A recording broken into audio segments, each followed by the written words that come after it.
During his Sunday morning Angelus address, Pope Francis urged the faithful to reflect on the miracle of the Transfiguration and to see the same beauty in the faces of the people we interact with every day.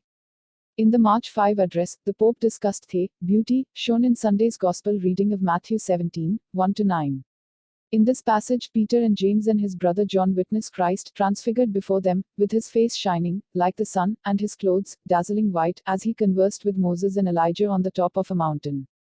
Pope Francis said that we must see the same beauty on the faces of the people who walk beside us every day, such as family, friends, and colleagues. How many luminous faces, how many smiles, how many wrinkles, how many tears and scars reveal love around us, the Pope said. Let us learn to recognize them and to fill our hearts with them. And then let us set out in order to bring the light we have received to others as well, through concrete acts of love, diving into our daily occupations more generously, loving, serving, and forgiving with greater earnestness and willingness, the Holy Father said. The contemplation of God's wonders, the contemplation of God's face, of the Lord's face, must move us to the service of others. Reflecting on beauty the apostles respond to in the Gospel account, the Pope asked, of what does this beauty consist? What do the disciples see?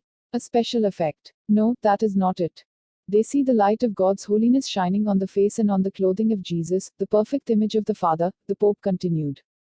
Pope Francis warned against reducing the miracle to simply a magical moment, which he said would be false, artificial, something that would dissolve into the fog of passing sentiment. He said, rather, this demonstrates something deeper. Christ is the light that orients our journey like the pillar of fire for the people in the wilderness, the pontiff explained. Jesus' beauty does not alienate his disciples from the reality of life but gives them the strength to follow him all the way to Jerusalem, all the way to the cross. Christ's beauty is not alienating. It always brings you forward. It does not make you hide. Go forward. The Gospel reading also traces a path for us, according to Pope Francis. He explained how the passage teaches us how important it is to remain with Jesus even when it is not easy to understand everything he says and does for us. By staying with Christ, he said, we learn to recognize on his face the luminous beauty of love he gives us, even when it bears the marks of the cross.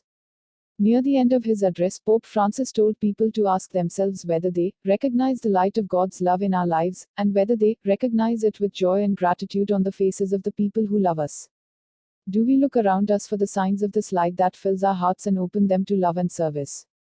The Pope told people to ask themselves. Or do we prefer the straw fires of idols that alienate us and close us in on ourselves? The great light of the Lord and the false, artificial light of idols. Which do I prefer? Following his address, Pope Francis said he is continuing to pray for the victims of a Feb 28 train accident in Greece, many of whom are young students. He said he is also praying for the victims of a Feb 26 shipwreck near Crotone, Italy. The Pope also welcomed pilgrims and asked people to continue praying for him. God's majesty, God's beauty is revealed. But God is love. Therefore, the disciples had been beholding with their eyes the beauty and splendor of divine love incarnate in Christ. They had a foretaste of paradise. What a surprise for the disciples. He said, they had the face of love before their very eyes for so long without ever being aware of how beautiful it was. Only now do they realize it with such joy, with immense joy.